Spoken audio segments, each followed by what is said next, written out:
Tamil Bible Study.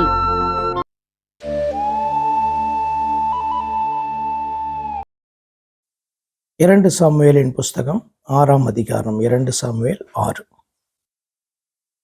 பின்பு தாவீது இஸ்ரவேலர் எல்லாருக்குள்ளும் தெரிந்து கொள்ளப்பட்ட 30,000 பேரை கூட்டி அடுத்த ஒரு சம்பவம் நடக்குது. அதனால பின்பு அப்படின்றதான வார்த்தையை நம்ம பார்க்குறோம். கேருபீன்கள் நடுவே வாசமாயிருக்கிற சேனைகளுடைய கர்த்தரின் நாமம் தொழுது கொள்ளப்படுகிற தேவனுடைய பெட்டியை பாலை யூதாவிலிருந்து கொண்டு வரும்படி அவனும் அவனோடு இருந்த அந்த ஸ்தலத்தாரும் எழுந்து போய் எங்க தேவனுடைய பெட்டியை குறித்து நம்ம எங்க அதிகமாக பார்ப்போம் அப்படின்னு சொன்னால் 1 சாமுவேல் புஸ்தகத்தில் பார்ப்போம். அதாவது ஏலியினுடைய நாட்களில், நியாயாதிபதிகளுடைய இந்த கடைசி நாட்களில் பிடித்து கொண்டு போகப்பட்டது பெலிஸ்தியர்களால். பெலிஸ்தியருடைய தேசத்துக்குள் காணப்படும் போது அவர்களுக்குள் சங்காரத்தை கர்த்தர் ஏற்படுத்தினார். அதற்கப்புறம் என்ன பண்ணாங்க, அவங்க அங்கேருந்து யூதா தேசத்துக்குள்ளே அனுப்பினாங்க. யூதா தேசத்துக்குள்ளார அது வந்த பின்பும் யூதா தேசத்தினுடைய ஜனங்க ரொம்ப எக்ஸைட் ஆனாங்க. ஆனால் அதை பார்க்க வேண்டும், எப்படி பராமரிக்க வேண்டும், கர்த்தர் சொன்ன வார்த்தையின்படி எப்படி அதை வைக்க வேண்டும் அப்படின்லாம் அறியாது. அப்படின்னாலே யூதாவுக்குள்ளும் பெரிய ஒரு சங்காரம் நடந்து பார்க்குறோம். 1 சாமுவேல் 6, 7 இல்லைன்னா 7, 8 அதில் பார்த்திங்கன்னா அந்த காரியங்கள் அடங்கி இருக்கும். ஸோ அதற்கப்புறம் இப்போ தாவீது தான் அடுத்ததாக ஃபஸ்ட்டு ட்ரை பண்ணுறாரு அதை திரும்பவும் கொண்டு வருகிறதற்கு. அப்போ ஒரு 30,000 பேரோடு கூட தாவீது அந்த ஸ்தலத்துக்கு எழுந்து போய் தேவனுடைய பெட்டியை, 3வது வசனம், தேவனுடைய பெட்டியை ஒரு புது ரதத்தின் மேல் ஏற்றி அதை கிபியாவில் இருக்கிற அபினதாபின் வீட்டிலிருந்து கொண்டு வந்தார்கள். அப்போ கடைசியாக அது அபினதாபினுடைய வீட்டில் தான் அது வைக்கப்பட்டது என்று சொல்லி நம்ம பார்க்குறோம். இப்போ அடுத்தது ஸ்டார்ட் எங்கே பண்ணுது, அபினதாபின் வீட்டிலிருந்து தாவீது அதை கொண்டு வருகிறான். அபினதாபின் குமாரராகிய ஊசா, அதை எடுக்க முடிஞ்சா எடுங்க. 1 சாமுவேல் புஸ்தகத்தில் எப்போ லாஸ்ட்டாக அதை குறித்து நம்ம வாசிக்கிறோம் என்று சொன்னால், ஓகே, 7வது அதிகாரத்தில் முதல் வசனத்தை மாத்திரம் வாசிக்கலாம். 6வது அதிகாரத்தை நீங்கள் அப்புறம் வாசித்துக் கொள்ளுங்க. 7வது அதிகாரத்தில் முதல் வசனம், அப்படியே கீரியாத் யாரீமின் மனுஷர் கர்த்தருடைய பெட்டியை எடுத்து மேட்டின் மேல் இருக்கிற அபினதாபின் வீட்டிலே கொண்டு வைத்து கர்த்தருடைய பெட்டியை காக்கும்படிக்கு அவன் குமாரனாகிய எலேயசரை பரிசுத்தப்படுத்தினார்கள். பெட்டி கீரியாத் யாரீமிலே அநேக நாள் இருந்தது, 20 வருஷம் அங்கேயே இருந்தது. அப்படி நம்ம என்ன பண்ணுறோம், வாசிக்கிறோம். இஸ்ரவேல் குடும்பத்தார் அதை நினைத்து கர்த்தரை நினைத்து புலம்பிக் கொண்டிருந்தார்கள் என்று 7ஆம் அதிகாரம் முதல் 2 வசனம் நடக்குது. அதில் பார்க்குறோம். 6வது அதிகாரத்தில் ஓகே, கடைசி ஒரு 3 வசனத்தை மாத்திரம் வாசிக்கலாம். ஏன்னா பாலஸ்தீனியர்கள் யூதாவின் எல்லைக்குள்ளே அதை அனுப்பிட்டாங்க. 19வது வசனம் என்ன பார்க்குறோன்னா, ஆனாலும் பெர்ஷிமேசின் மனுஷர் கர்த்தருடைய பெட்டிக்குள் பார்த்தபடினால் கர்த்தர் ஜனங்களில் 50,070 பேரை அடித்தார். அப்பொழுது கர்த்தர் ஜனங்களை பெரிய சங்காரமாக அடித்தது நிமித்தம் ஜனங்கள் துக்கித்து கொண்டிருந்தார்கள். இந்த பரிசுத்தமான தேவனாகிய கர்த்தருக்கு முன்பாக நிற்கத்தக்கவன் யார்? பெட்டி நம்மிடத்திலிருந்து யாரிடத்திற்கு போகும் என்று பெர்ஷிமேசின் மனுஷர் சொல்லி கீரியாத் யாரீமின் குடிகளுக்கு ஆட்களை அனுப்பி பெலிஸ்தர் கர்த்தருடைய பெட்டியை திரும்ப அனுப்பினார்கள். நீங்கள் அதை உங்களிடத்திற்கு எடுத்துக்கொண்டு போங்கள் என்று வேண்டிக் கொள்றாங்க கீரியாத் யாரீம் ஜனங்கள்கிட்ட. அப்போ கீரியாத் யாரீமுடைய மனுஷர் அதை எடுத்துகிட்டு போயிட்டு என்ன பண்ணுறாங்க அப்படின்னு சொன்னால், இந்த அபினதாபின் வீட்டில் வைத்து அவனுடைய குமாரனை அதை பெட்டியை காக்கும்படிக்கு அவனை பரிசுத்தப்படுத்தினார்கள் என்று சொல்லி பார்க்குறோம். இதான் கடைசியாக நம்ம வாசித்தது. இப்போ அடுத்தது பார்த்திங்கன்னா, இப்போ இந்த பின்புன்றதா இதனுடைய கண்டினியூஷன் அப்படின்னு நீங்கள் எடுத்துக்கலாம். பெட்டியை குறித்ததான அடுத்த காரியம் என்று சொல்லும்போது தாவீதினுடைய நாட்களில் அது நடக்கிறது. ஓகே, 3வது வசனத்தை வாசிக்கிறேன். தேவனுடைய பெட்டியை ஒரு புது ரதத்தின் மேலே ஏற்றினார்கள். ஏற்றி அதை கிபியாவில் இருக்கிற அபினதாபின் வீட்டிலிருந்து கொண்டு வந்தார்கள். அபினதாபின் குமாரராகிய ஊசாயும் அகியாவும் மற்ற 2 குமாரர்கள் அந்த புது ரதத்தை நடத்தினார்கள். அவர்கள் தேவனுடைய பெட்டியை ஏற்றி அதை கிபியாவில் இருக்கிற அபினதாபின் வீட்டிலிருந்து நடத்தி கொண்டு வருகிற போது அகியோ பெட்டிக்கு முன்னாலே நடந்தான். தாவீதும் இஸ்ரவேல் சந்ததியார் அனைவரும் தேவதாரு மரத்தால் பண்ணப்பட்ட சகலவித கீத வாக்கியங்களோடும் சுரமண்டலம், தம்புரு, மேளம், வீணை, கைத்தாளம் ஆகிய இவைகளோடும் கர்த்தருக்கு முன்பாக ஆடி பாடிக்கொண்டு போனார்கள். இப்படிதான் நீங்க வசனத்தை வாசிப்பீங்க. என்ன அப்படின்னா, பெட்டியை கொண்டு வராங்க. ஆனா வேத வார்த்தை என்ன சொல்லுதுன்னா, கர்த்தருக்கு முன்பாக ஆடி பாடி கொண்டு போனார்கள் அப்படின்னு சொல்லியிருக்கோம். அப்ப தேவனுடைய பெட்டி, உடன்படிக்கை பெட்டியை அது கர்த்தருடைய சமூகமாக அவர்கள் பார்த்தார்கள். இப்ப நம்ம கடைசியா வாசித்து முடிச்சோம் இல்லையா, 1 சாமுவேல் 7ஆம் அதிகாரத்துல ஆரம்ப வசனங்கள்ல கூட கர்த்தரை எண்ணி அவர்கள் புலம்பிக் கொண்டிருந்தார்கள் அப்படி பார்க்கிறோம். கர்த்தருடைய பெட்டி வந்து பிடிக்கப்பட்டு அங்க காணப்படுது. ஆனால் அவர்களுடைய புலம்பல் வந்து எப்படி காணப்படுதுன்னா, கர்த்தரை எண்ணி அவர்கள் புலம்பினார்கள் அப்படின்னு சொல்லிட்டு நம்ம 1 சாமுவேல் 7ஆம் அதிகாரத்துல இப்படி பார்க்கிறோம். 2வது வசனம், பெட்டி கீரியாத் யாரிமிலே அநேக நாள் தங்கி இருந்தது, 20 வருஷம் அங்கே இருந்தது. இஸ்ரவேல் குடும்பத்தார் எல்லாரும் கர்த்தரை நினைத்து புலம்பிக் கொண்டிருந்தார்கள். அதாவது கர்த்தருடைய சமூகம் நம்மள்ட்ட இல்லை, கர்த்தர் நம்ம மத்தியில இல்லை அப்படின்ட்டு என்ன பண்ணாங்க, அவர்கள் எண்ணி அவர்கள் புலம்பினார்கள். அப்படிதான் கர்த்தருடைய காரியத்தை அவர்கள் பார்த்தார்கள். சரி, 5வது வசனம். இப்ப இந்த வசனத்திலே நமக்கு ஒரு கேள்வி எழலாம். எப்படி வந்து பாலஸ்தீனர்கள் உடன்படிக்கை பெட்டிய அவர்கள் பிடித்து கொண்டு போய் அவர்களுடைய தேசத்துக்குள்ளே வைத்திருக்கும் பொழுது அவர்களுக்குள்ளே பெரிய ஒரு சங்காரம், அழிவு வந்து உண்டானது. யூதா தேசத்துக்குள்ள வந்த பின்பும் 50,000க்கு மேற்பட்டதான ஜனங்கள் வந்து அந்த பெட்டியை அவர்கள் போய் எட்டி பார்த்தார்கள் என்பதனால அங்கேயும் ஒரு பெரிய சங்காரம் அடி விழுந்தது. இதை நம்ம எப்படி புரிந்து கொள்ளுகிறோம்? என்ன கர்த்தர் அதுலேருந்து கற்றுக் கொடுக்குறாரு? அந்நிய புறஜாதியான ஜனங்கள் இதனுடைய மகிமை ஒன்றும் அறியாதவர்கள். ஆனால் இதை பிடிச்சிட்டா நம்ம வந்து இஸ்ரவேலுடைய மகிமையே நம்ம பிடிச்சிட்டோம் அப்படின்ட்டு என்ன பண்ணாங்க, அவர்கள் எண்ணினார்கள். அப்படிதான் வந்து இஸ்ரவேலுக்குள்ளும் இந்த பெட்டி போச்சுனோன்னா இஸ்ரவேலுடைய மகிமை வீங்கிற்று அப்படின்ட்டு ஏலியினுடைய மருமகள் சொல்லுகிறத நம்ம வாசிக்கிறோம். இஸ்ரவேலுடைய மகிமை இஸ்ரவேலை விட்டு நீங்கிற்று அப்படின்னு சொல்றாங்க. அப்ப இந்த அளவுக்கு வந்து பார்த்தீங்கன்னா இஸ்ரவேல் ஜனங்கள் அளவுக்கு கர்த்தருடைய உடன்படிக்கை பெட்டியை கொண்டு அவர்கள் அறியாதவர்கள். அதற்கு காரணம் என்ன? அதற்கு காரணம் இந்த பைபிள் தான். என்னன்னா, இஸ்ரவேல் ஜனங்களுக்கு இந்த வேத வார்த்தைகளே ஆண்டவர் கொடுத்திருந்தார். இந்த வேதம் வந்து அவர்களுடையதாக இருந்தது. ஆனால் பெலிஸ்தியர்களுக்கு இதை குறித்து கேள்விப்பட்டார்களே ஒழிய இந்த வேத வார்த்தைகள் அவர்களுக்கு கிடையாது. அதாவது அவர்களுடைய சட்டமாக அவர்களை கட்டுப்படுத்துகிறதாக இந்த வேதம் கிடையாது. ஆனால் 2 பேருக்கு உடன்படிக்கை பெட்டியை குறித்தான சில காரியங்கள் தெரிந்திருந்தது. இஸ்ரவேல் ஜனங்களுக்கு கம்ப்ளீட்டா ரொம்ப பெர்ஃபெக்டா தெரிந்திருக்கணும். அப்ப இந்த பெட்டி போகிறதான அந்த இடத்துலையும் கர்த்தர் பெரிய சங்காரத்தை புறஜாதிகளுக்குள்ளே கர்த்தர் அனுமதித்தார். தன்னுடைய ஜனங்கள், அதாவது எப்படி எடுத்துக்கோங்க, உடன்படிக்கைக்குள் காணப்பட்டதான ஜனங்கள் மத்தியிலும் பெரிய சங்காரம் நடக்குது. என்ன டீச்சிங்?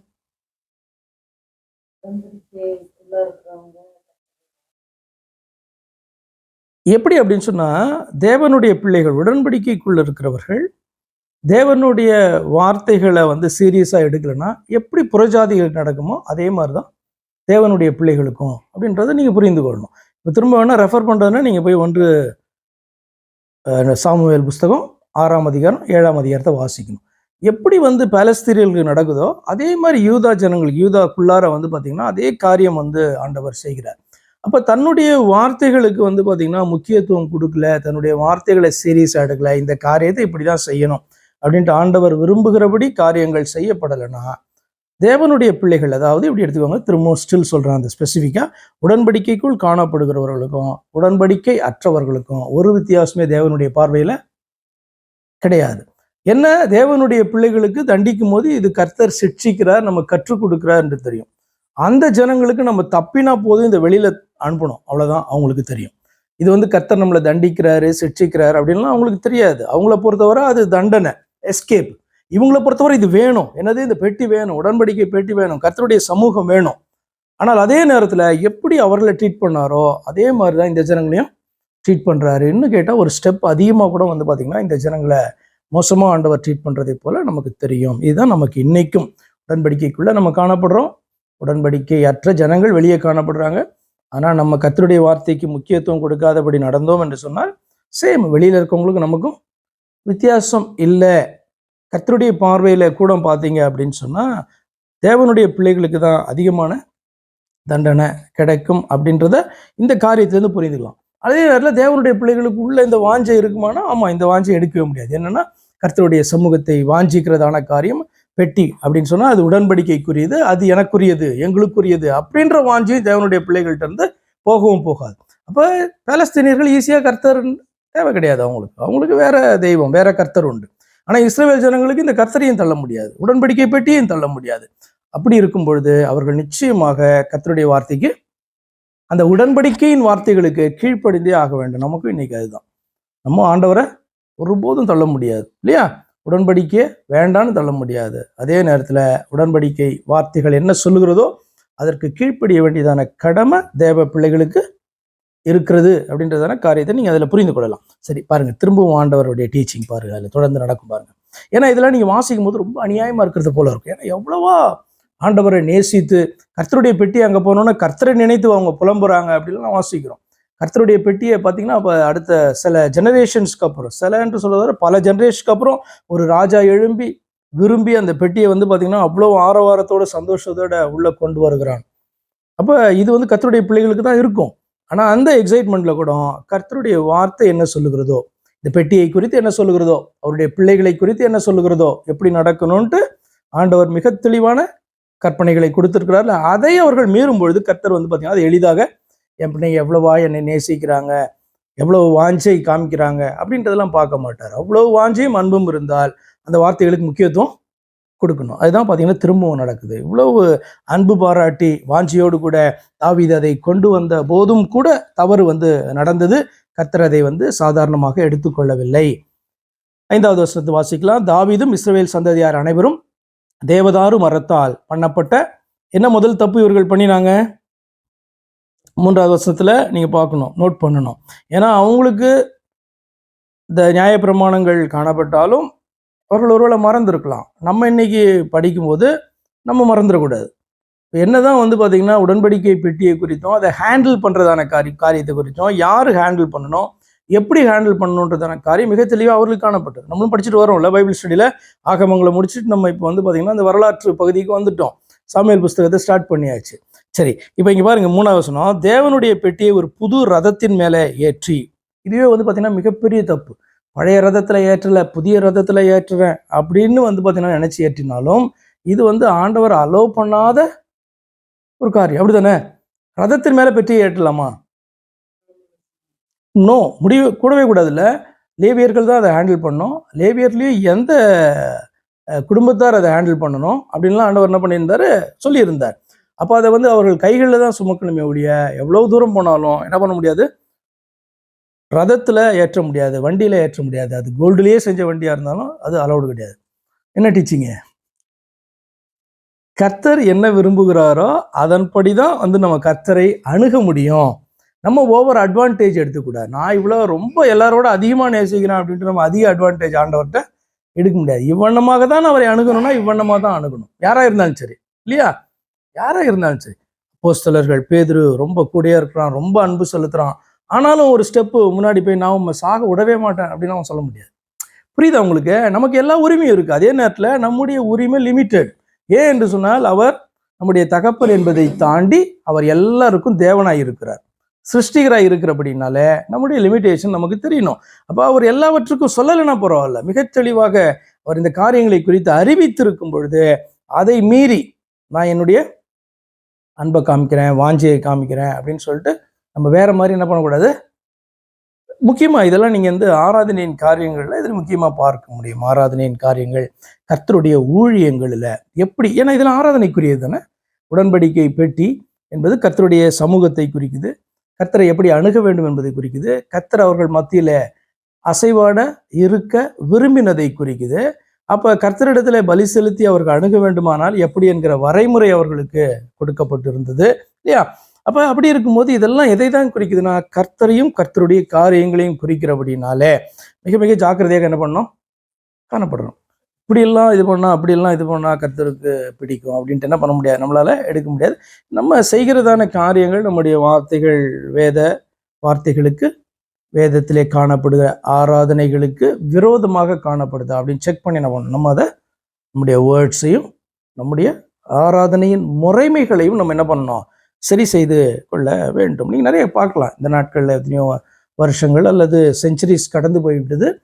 தேவன் வந்து வேதத்திலே சொல்லியிருக்கிற வண்ணமாக தான் எல்லா சபைகளிலும் இந்த ஆராதனை முறைமைகள் காணப்படுதா அப்படின்றத நம்ம செக் பண்ணிக்கணும். சரியா?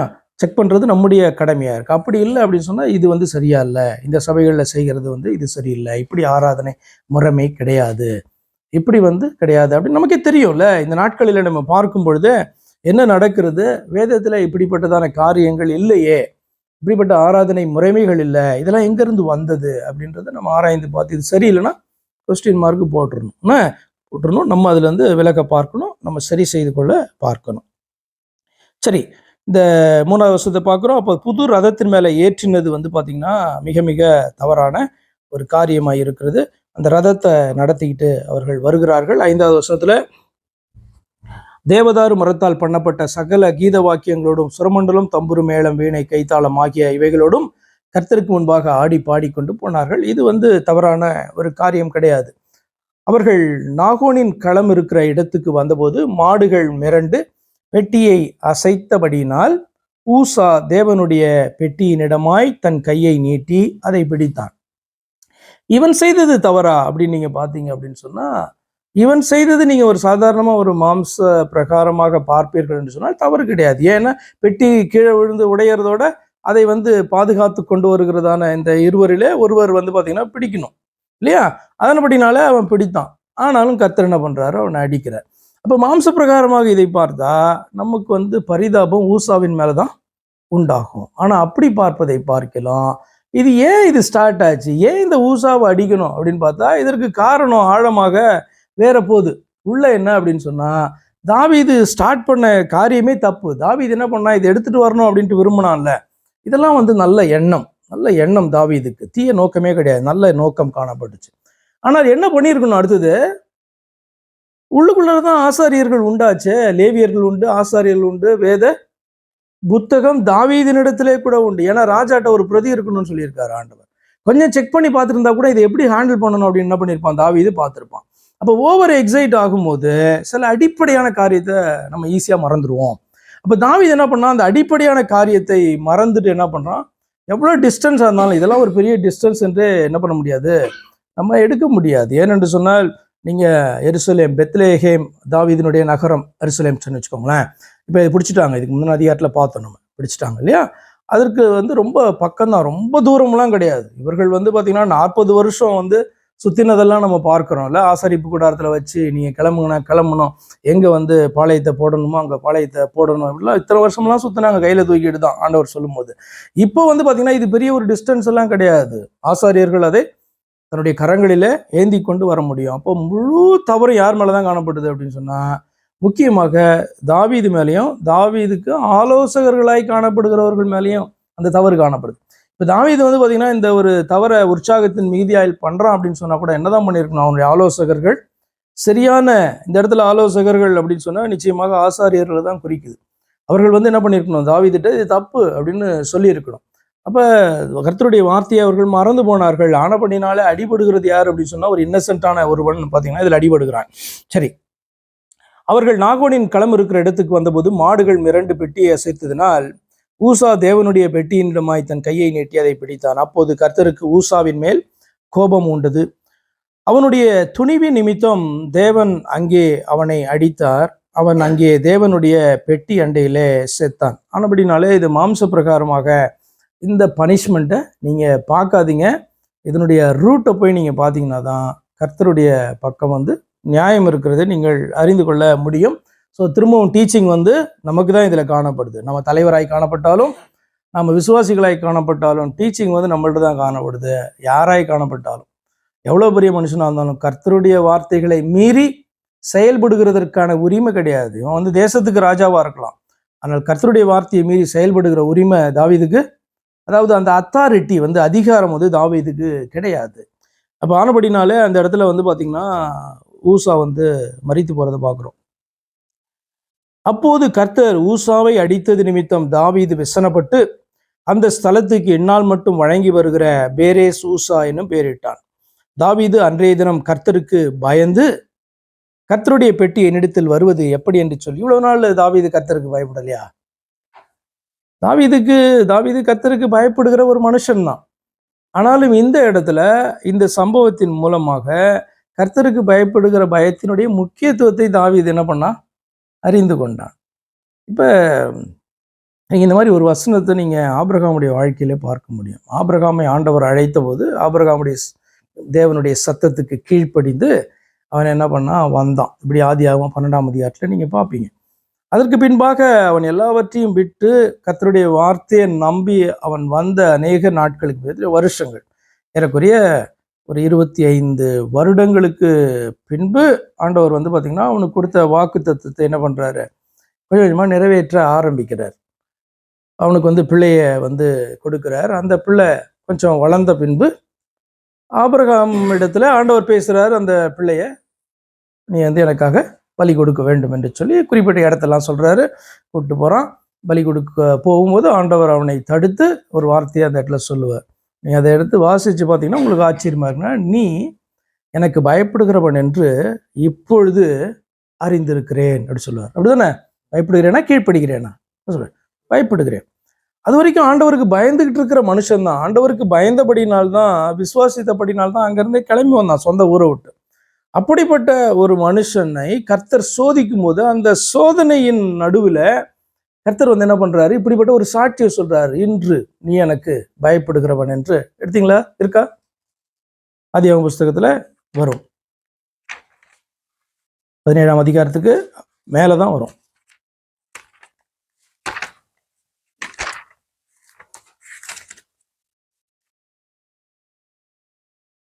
21, 22 ஆபிரகாமை சோதித்தார். 22 தான் ஆபிரகாமை சோதித்தார். 22ஆம் அதிகாரம்.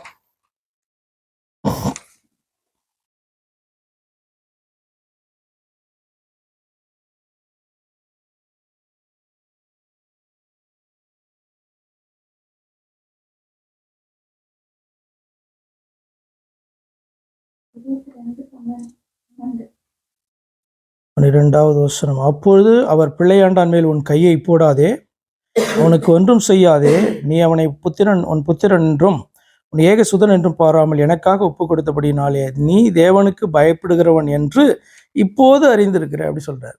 தேவனுக்கு எப்போதும் தெரியும், ஆபிரகாமை அழைக்கிறதுக்கு முன்பாகவே தெரியும் ஆபிரகாம் எப்படி நடப்பான்ட்டு. ஆனால் அந்த சோதனையை ஆபிரகாம் மேற்கொண்ட பொழுது வந்து பார்த்தீங்கன்னா கர்த்தர் இப்படிப்பட்ட சாட்சியை சொல்றாரு, இப்பொழுது அறிந்திருக்கிறேன் என்று சொல்லி, எனக்கு பயப்படுகிறவன் என்று இப்போது அறிந்திருக்கிறேன். அதே மாதிரி தான் இங்கேயும் இந்த இடத்துலையும் வந்து பார்த்தீங்கன்னா எந்த வசனம் அது?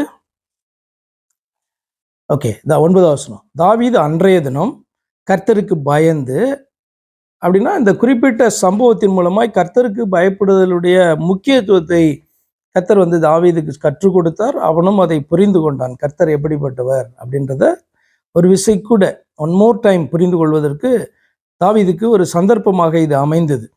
அப்போ என்னிடத்தில் வருவது, இந்த பெட்டி என்னிடத்தில் வருவது எப்படி என்று சொல்லி அதை தன்னிடத்தில் தாவீதின் நகரத்தில் கொண்டு வர மனதில்லாமல் கித்தியனாகிய ஓபேத் ஏதோமின் வீட்டிலே கொண்டு போய் வைத்தான்.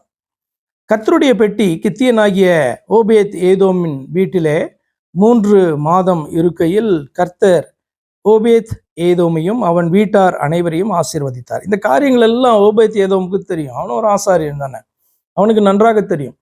இப்போ தாவீது வந்து இந்த காரியத்தை ஓபேத் ஏதோமுடைய அனுமதி இல்லாமல் அவன் வீட்டுக்குள்ளே கொண்டு போய் திணிக்கவும் முடியாது இல்லை. இப்போ கர்த்தருடைய வீட்டை பெட்டியை ரோட்டில் போட்டு போக முடியாது, அங்கே கிரியாத் யாரையுமுக்கு கொண்டு போய் வைக்க முடியாது, பாலஸ்தீனிய தேசத்துக்கும் அனுப்ப முடியாது. இப்போ வந்து பார்த்திங்கன்னா இந்த பெட்டியை விரும்புகிறதான இவர்கள் எங்கே போய் இதை வந்து இப்போ பாதுகாப்பாக வைப்பாங்க? இவனுடைய நகரத்துக்குள்ளே கொண்டு வர்ற பிளானை வந்து ட்ராப் பண்ணிட்டான். இப்போ இதை வந்து ஏற்றுக்கொள்கிறதற்கு இந்த மனுஷன் ஓபேத் ஏதோம் வந்து ஆயத்தமாக இருக்கணும். அப்போ அவ்வளோ ரிஸ்க் எடுக்கிறான். என்ன அப்படின்னா பெட்டியை தொட்டவனுக்கே வந்து அடி. அதுக்கு முன்னாடி தெரியும், வரலாறு தெரியும், அங்கே வந்து பெட்டியை எட்டி பார்த்தவங்களுக்கெல்லாம் அந்த பட்டணத்தார் வந்து 50,000க்கு மேலே வந்து பார்த்திங்கன்னா மரித்து போனார்கள். இப்படிலாம் நடந்ததான காரியங்கள் தெரியும். அவருடைய வீட்டுக்குள்ளே எப்படி கொண்டு வந்து இதை வைக்கிறதற்கு அவன் அனுமதித்தான். அப்போ அவன் வந்து பார்த்திங்கன்னா ஒரு விசேஷமான ஒரு விசுவாசியாக காணப்பட்டிருப்பான் இல்லையா? இது வந்து கர்த்தர் எப்படி இதை ஹேண்டில் பண்ண சொல்கிறாரோ அப்படி ஹேண்டில் பண்ணுறதுக்கு ஆயத்தமாய் காணப்பட்ட ஒரு மனுஷனாக இருந்தால் தான் என்ன பண்ண முடியும், அப்படி தன்னுடைய வீட்டுக்குள்ளே கொண்டு வர முடியும். அப்படி வந்து பார்த்தீங்க அப்படின்னு சொன்னால் இந்த கிரியாத் யாதீம் இடத்துல நம்ம சிம்பிளாக இதை பார்த்துட்டோம். என்னன்னா இங்கேருந்து அங்கே ட்ரான்ஸ்ஃபர் பண்ணிட்டான் தாவீது, அப்படிலாம் ட்ரான்ஸ்ஃபர் பண்ண முடியாது ஒருத்தன் வீட்டில் இல்லை, அவன் அனுமதிக்கலை அப்படின்னு சொன்னால் எப்படி அவன் வீட்டுக்குள்ளார கொண்டு போக முடியும் ராஜாவாக இருந்தாலும், சரியா? ஓகே, அவன் வெளியில் நின்று வாசலில் நின்று தூற்றுவான் ராஜீவை, யாரை? நம்ம தாவீதை வந்து தூற்றுவான். ஆனால் வந்து பார்த்திங்கன்னா அவன் அனுமதித்தான், வீட்டுக்குள்ளே வந்துச்சு. நடந்த காரியம் ரொம்ப சிம்பிளாக சொல்லப்பட்டிருக்கு.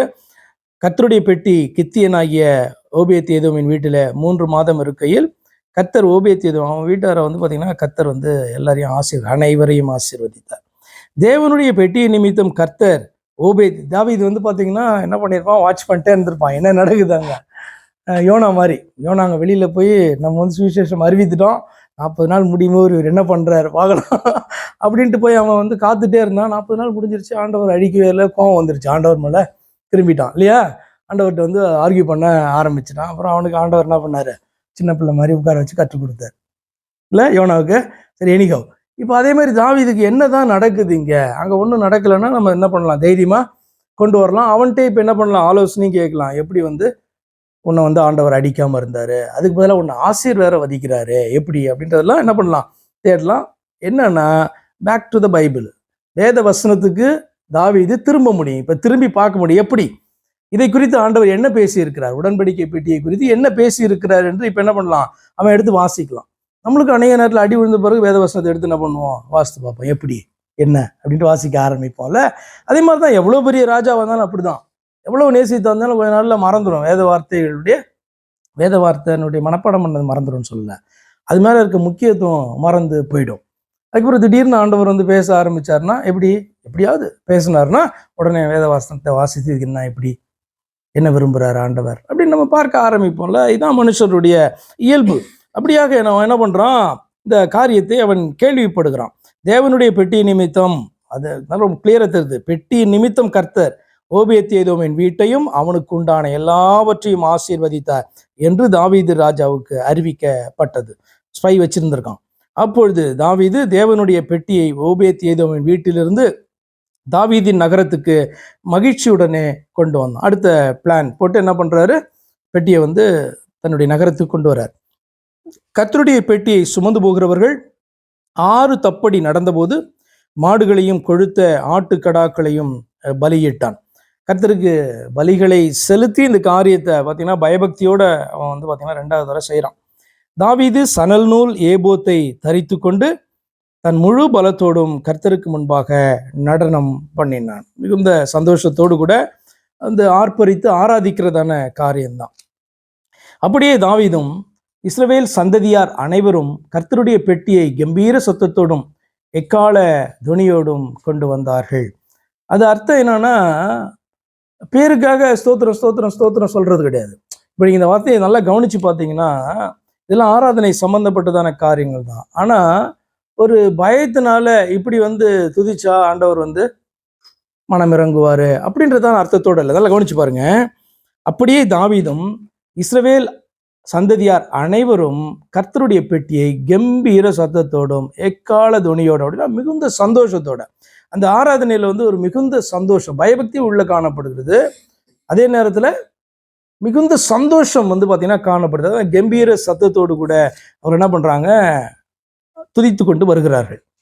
கர்த்தருடைய பெட்டி தாவீதின் நகரத்திற்குள் பிரவேசிக்கிற போது சவுலின் குமாரத்தி ஆகிய பட்டணத்துக்குள்ள பிரவேசிக்கிற போது சவுலின் குமாரத்தி ஆகிய மீகாள் பலகனி வழியாய் பார்த்து தாவீது ராஜா கர்த்தருக்கு முன்பாக குதித்து நடனம் பண்ணுகிறதை கண்டு தன் இருதயத்தில் அவனை அவமதித்தாள். இன்னும் வெளியில சொல்லலை, ஆனால் இருதயத்தில் என்ன பண்றா, மீகாள் வந்து அவமதிக்கிறான். இது என்ன ஒரு ராஜாவா இருந்துட்டு ஏன் இப்படி வந்து பார்த்தீங்கன்னா இவன் பண்றான் அப்படின்ட்டு. அவர்கள் கர்த்தருடைய பெட்டியை உள்ளே கொண்டு வந்து, மீகாளுடைய ஸ்டோரி உங்களுக்கு தெரியும் என்ன அப்படின்னா, மீகாள் வந்து பார்த்தீங்கன்னா தாவீதினுடைய பிரீஃப் பண்ணிடுறேன் மீகாளுடைய காரியத்தை. மீகாள் வந்து சவுலுடைய குமாரத்தி, சவுலுடைய 2வது குமாரத்தி.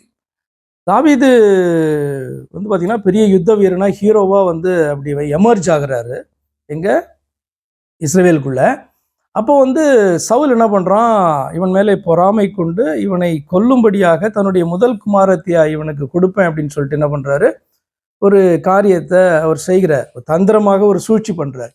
அதுல வந்து பார்த்தீங்க அப்படின்னு சொன்னா தாவீது வெற்றி பெற்று தனக்கு விவாகம் நடக்கும்ட்டு வரும்பொழுது அவளை இன்னொருத்தனுக்கு என்ன பண்றான், மேராப் தான் முதல் குமாரத்தி, அவளை கொடுத்துட்றான்.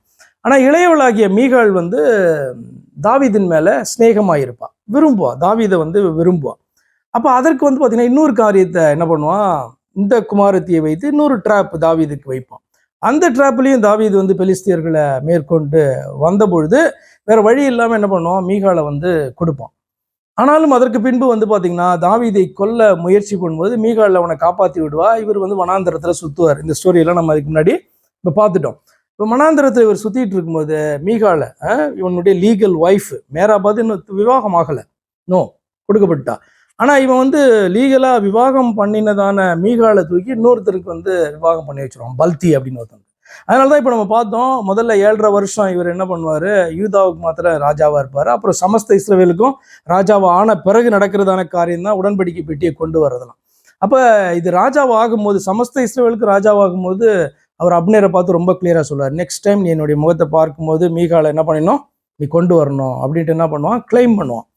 இது வந்து பார்த்தீங்க அப்படின்னு சொன்னால் மீகாலுடைய பேக்ரவுண்ட் இன்ஃபர்மேஷன். இப்போ யாருக்கு மனைவியாக இருக்கிறான்னா தாவீதுக்கு மனைவியாக இருக்கிறான். இப்போ மீகாலை இஷ்டப்பட்டு கொண்டு வந்தானா இல்லையா அப்படின்றதெல்லாம் அடுத்த காரியம். ஆனால் வந்து இப்போ ராஜா சொன்னால் வந்து கேட்டு தான் ஆகணும். அதனபடினாலே அப்னேர் என்ன பண்ணான், அவளை கொண்டு வந்துட்டான். அப்னேர் அதுக்கப்புறம் மறித்து போனான். இதெல்லாம் நம்ம பார்க்குறோம். இவர்களுடைய ரிலேஷன்ஷிப் எப்படி காணப்படுது, தாவீதின் மேலே கோபமாக இருக்காளா என்ன அப்படிலாம் நமக்கு ஒன்றுமே தெரியாது. ஆனால் தாவீதினுடைய அரண்மனையில் அவனுடைய மனைவியாக வந்து பார்த்திங்கன்னா மீகால் காணப்படுகிறான். இப்போ இருதயத்தில் வந்து பார்த்திங்கன்னா தாவீது பண்ணுற கூத்தை பார்த்து அவளை பொறுத்தவரை கூத்து மாதிரி இருக்காது. தாவீது வந்து பார்த்திங்கன்னா ஆண்டவருக்கு முன்பாக நடனம் பண்ணி கம்பீரித்து கொண்டு என்ன பண்ணுறான், உடன்படிக்கை பெட்டி நிமித்தம் சந்தோஷப்பட்டுட்டு வருகிறான். அவளுக்கு இது ஒரு பெரிய கூத்தாக காணப்படுது. அதனால இருதயத்தில் ஃபஸ்ட்டு அவமதிக்கிறான். இதுலேயும் ஒரு டீச்சிங் இருக்குது. இருதயத்தில் நீங்கள் வந்து வெறுக்க ஆரம்பிச்சிட்டிங்கன்னா ஒரு நாள் என்ன பண்ணுவீங்க, உங்களுடைய வார்த்தையில் நீங்கள் எப்படியாவது காமிச்சிடுவீங்க. அப்போ இருதயத்தில் அன்பு காணப்படணும். இருதயத்தில் கசப்பு காணப்பட்டா உங்கள் கசப்பு ஒரு நாள் நீங்கள் நிச்சயமாக ஆண்டவர் மேலே கசப்பு காணப்பட்டாலும் அது முறுமுறுப்பாக தூஷணமாக வெளியில் வந்துடும். மற்ற சகோதர சகோதரிகள் மேலே கசப்பு காணப்பட்டாலும் ஒரு நாள் அது வார்த்தையாக வந்துடும். இப்போ இருதயத்திலே தன்னுடைய கணவன் மாத்திரமல்ல, இவன் வந்து பார்த்திங்கன்னா தேசத்துக்கு ராஜா, அவனை வந்து பார்த்திங்கன்னா இருதயத்தில் அவமதிக்கிறான். எது நிமித்தமாக? நிறைய விஷயங்கள் அதுக்குள்ளே அடங்கி இருக்குது. கர்த்தருடைய பெட்டியின் நிமித்தமாக அதை வந்து பார்த்திங்கன்னா அவன் கொண்டு வருகிறதான போது ஆராதித்து குதித்து நடனம் பண்ணுகிறதை கண்டு அவமதிக்கிறான். அவர்கள் கர்த்தருடைய பெட்டியை உள்ளே கொண்டு வந்து அதற்கு தாவீது போட்ட கூடாரத்திற்குள் இருக்கிற அதன் ஸ்தானத்திலே அதை வைத்தபோது தாவீது கர்த்தருடைய சந்நிதியிலே சர்வாங்க தகன பலிகளையும் சமாதான பலிகளையும் இட்டான்.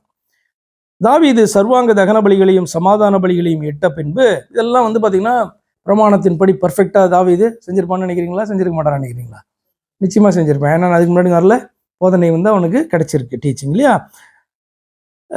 18ஆம் வசனம், தாவீது சர்வாங்க தகன பலிகளையும் சமாதான பலிகளையும் இட்ட பின்பு சேனைகளின் கர்த்தருடைய நாமத்தினாலே ஜனங்களை ஆசீர்வதித்து, இப்படிதான் வந்து ஆசீர்வதிச்சாங்க. நம்மளை எப்படிதான் ஆசீர்வதிக்கணும்?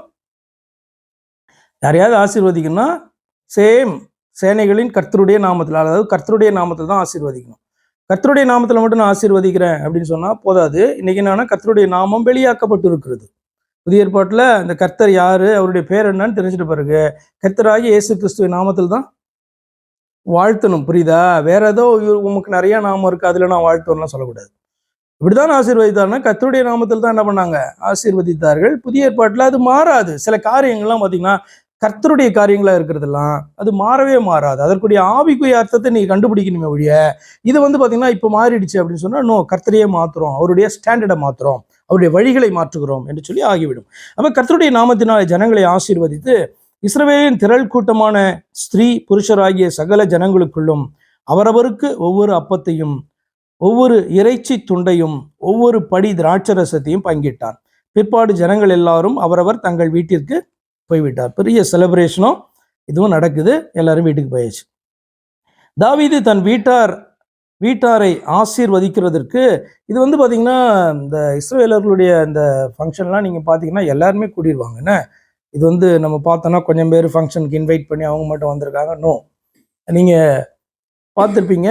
இப்போ சவுலுடைய நாட்களில் கூட சவுல் எப்படி பறைசாற்றினான் அப்படின்னு சொன்னால் பெலிஸ்தர்கள் வந்தபோது இஸ்ரவேலுக்குள்ளே காணப்படுற அத்தனை பேரும் என்ன பண்ணிடணும், யுத்த வீரர்கள் எல்லாம் திரண்டு வந்துடணும் அப்படின்னு என்ன பண்ணால் சொன்னோம். அப்போ யாருமே என்ன பண்ண முடியாது, வீட்டில் இருக்கும். அதே மாதிரி பென்யமீன் கோத்திரத்தாருக்கு விரோதமாக ஒரு காரியம் நடந்தபோது என்ன பண்ணாங்க, எல்லாருமே வந்து வந்துடணும்னு சொன்னாங்க இல்லையா. அப்போ மிஸ் பண்ணவே முடியாது, எல்லாரும் என்ன பண்ணுவாங்க, வருவாங்க. அப்படிதான் எல்லாருக்கும் வந்து அவர்களுக்குரிய பங்கு வந்து கிடைத்தது. எவ்வளோ பெரிய இதாக இருந்திருக்குன்றதுக்காக நான் சொல்கிறேன். சின்ன இதெல்லாம் கிடையாது, தேசமே கொடுக்குறதான காரியம். தாவீது தன் வீட்டாரை ஆசீர்வதிக்கிறதற்கு திரும்பும்போது, இதெல்லாம் ஜனங்களெல்லாம் ஆசீர்வதிச்சு இப்போ தன்னுடைய வீட்டை ஆசீர்வதிக்கிறதுக்கு திரும்புகிறான்.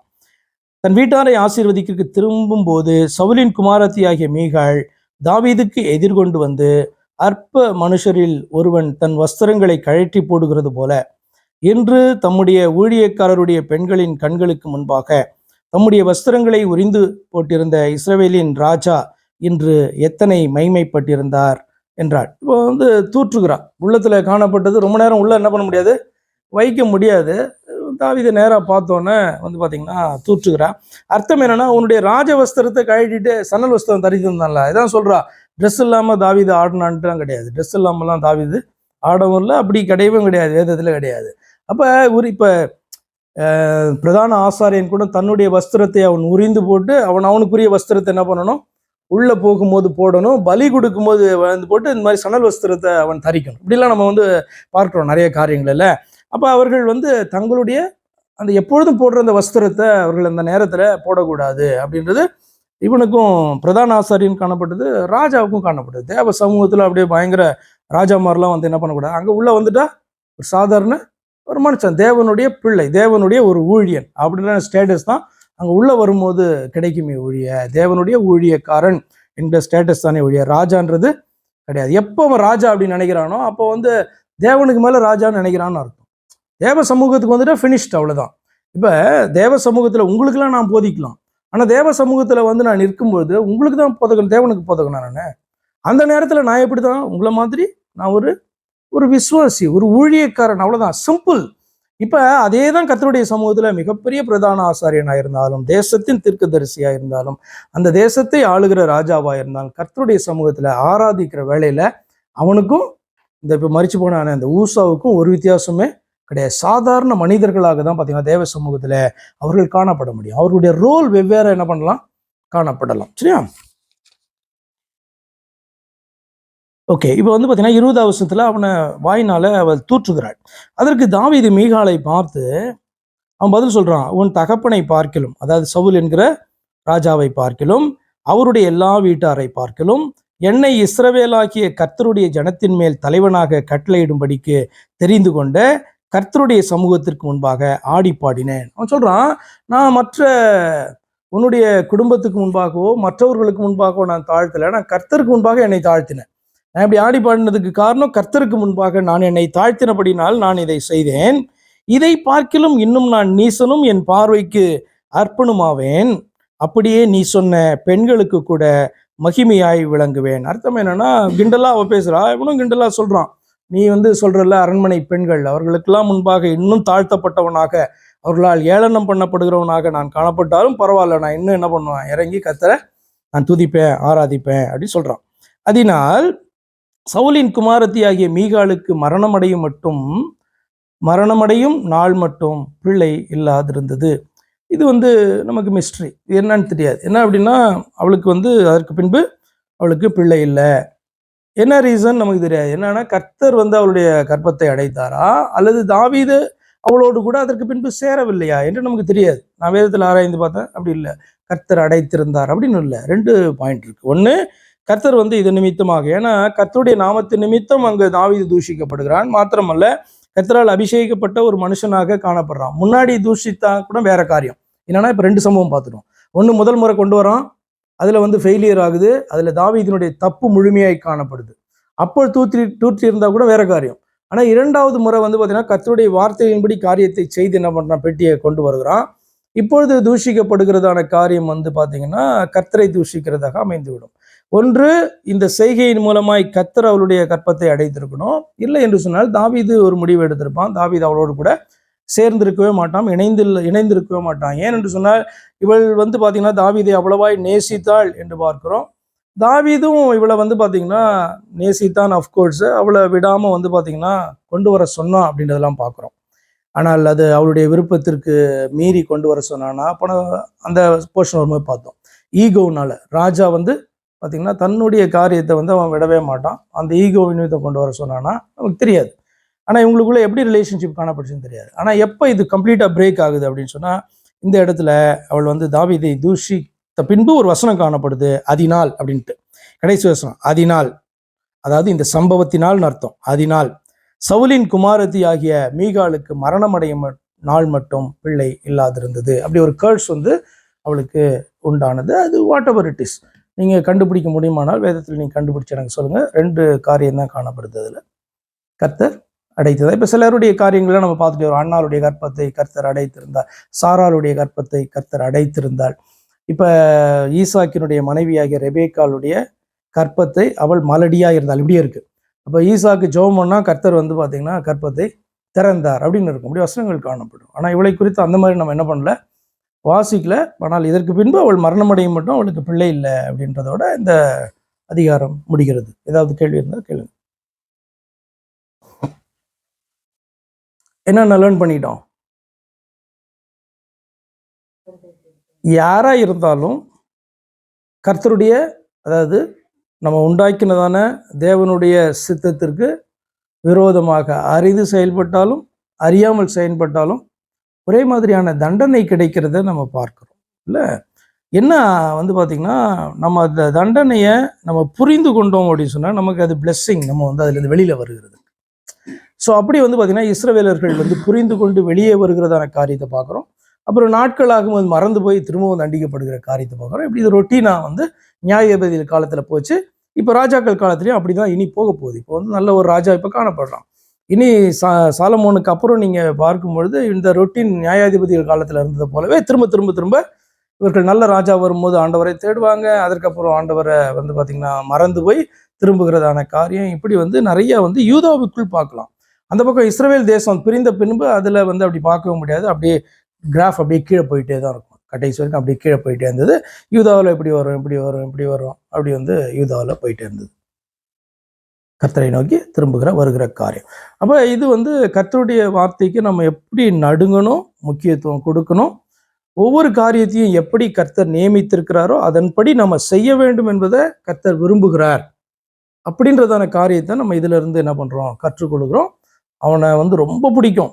தாவீதை வந்து கர்த்தருக்கு ரொம்ப பிரியம் இல்லை, அவர் அப்படி சாட்சி சொல்றாரு, ரொம்ப பிரியமானவன், என் இருதயத்துக்கு ஏற்றவனா. அதான் மீனிங் இல்லை, என்னுடைய இருதயத்தை போல அவன் அப்படின்றாரு. அப்போ அநேக நேரங்களில் அவன் கர்த்தருடைய இருதயத்தில் கர்த்தர் எப்படி திங்க் பண்ணுவாரோ அதை மாதிரி அவன் செயல்படுகிறத பார்க்குறோம். சில நேரங்களில் கர்த்தரை மறந்தபோது பிசாசு எப்படி நடந்து போனோம் அந்த மாதிரி நடந்துக்கிறதெல்லாம் பார்க்குறோம் தாவீதினுடைய லைஃப்பில்.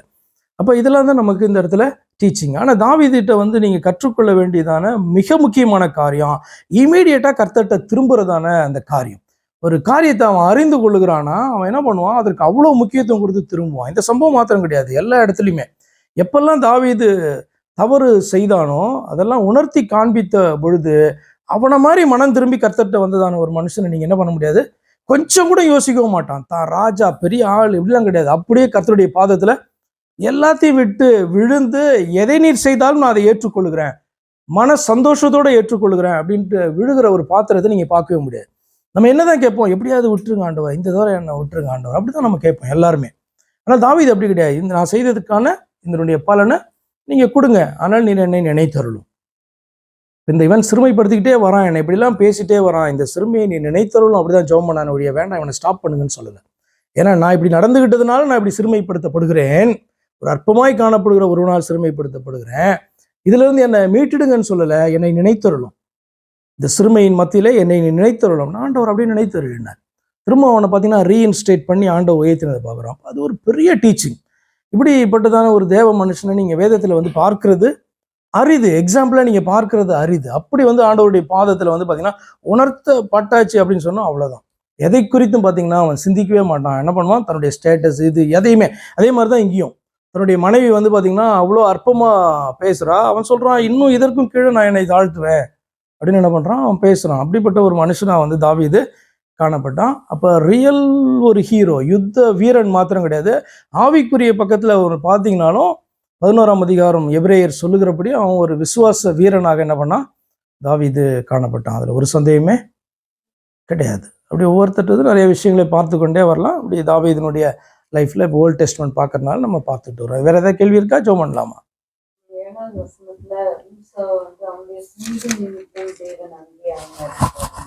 அவனுடைய ஆமா துணிவு தானே. இப்ப இவனுக்கு வந்து நல்லாவே தெரியும் என்ன அப்படின்னு சொன்னா, நீங்கள் இந்த ஆசாரியர்கள் லேவிகள் அப்படின்னு சொல்லும்போது இவர்கள் மற்றவர்களை பார்க்கிலும் வேத வாக்கியங்களை அதிகமாக இவங்க தான் அறிந்திருப்பாங்க, ராஜாவை பார்க்கிலும் கூட. ஏன்னா ஆசாரியனுடைய வாயில தானே வேதத்தை தேடுவார்கள், எப்படி தானே இருக்கு. ஆசாரியன்ட்டு தான் ராஜா கேட்கறதா கூட ஆசாரியன்ட்டு தான் கேட்பான் இதை குறிச்சதான டவுட்டை. அப்படி இருக்கும்போது அவனுக்கு மிக தெளிவாக தெரியும் என்ன அப்படி சொன்னா, இது தொடக்கூடாது, கர்த்தருடைய பெட்டியை தொடக்கூடாது, அவ்வளவுதான். அது கீழே விழுது உடையதெல்லாம் அடுத்த காரியம். அப்படி உடைஞ்சதுன்னா அடுத்து ஆண்டவர்கிட்ட கேட்டு இது என்ன பண்ணணும் நாங்க அப்படின்னு தான் கேட்க முடியுமே ஒழிய துணிவு அது. அப்ப அந்த என்ன சொல்றது அப்படி சொன்னா, அந்த இன்ஸ்டிங்க்ட், நமக்கு நம்முடைய இன்ஸ்டிங்க்ட் இதை செய்ய அப்படின்ட்டு சொல்றது வந்து பாத்தீங்கன்னா நன்மையாகவும் இருக்கும் தீமையாகவும் இருக்கும்.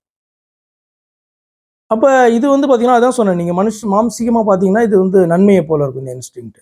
ஆனா அதை நீங்க செய்ய துணியும் பொழுது, செய்ய விரும்பும் பொழுது உங்களுக்கு டக்குன்னு கிளிக் ஆகும். இதை நம்ம டச் பண்ணக்கூடாதே, தெரியும் ஆசாரியனா தெரியும், டச் பண்ணக்கூடாது ஆண்டவர் சொல்லியிருக்காரு.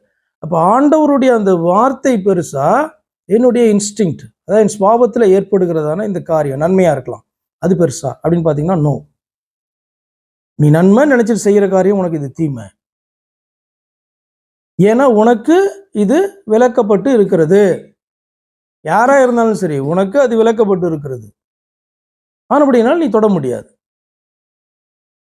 அவ்வளவுதான். அதனாலதான் துணிவுன்னு சொல்றாரு அவனுக்கு பார்த்து. இப்ப தாவீது கொண்டு வந்தது கூட ஆண்டவர் துணிவுன்னு சொல்ல, துணிகரமாய் இதை செய்தான் அப்படின்னு கூட சொல்லல. ஆனா ஊசா கை நீட்டின போது துணிகரமாய் அப்படின்ற வார்த்தை வருது. அப்ப ஏன்னா ஊசாவுக்கு இன்னும் அதை குறித்த அறிவு இருக்குன்னு அர்த்தம். அப்ப ஏன் அதை செய்த? வேற ஏதாவது கேள்வி?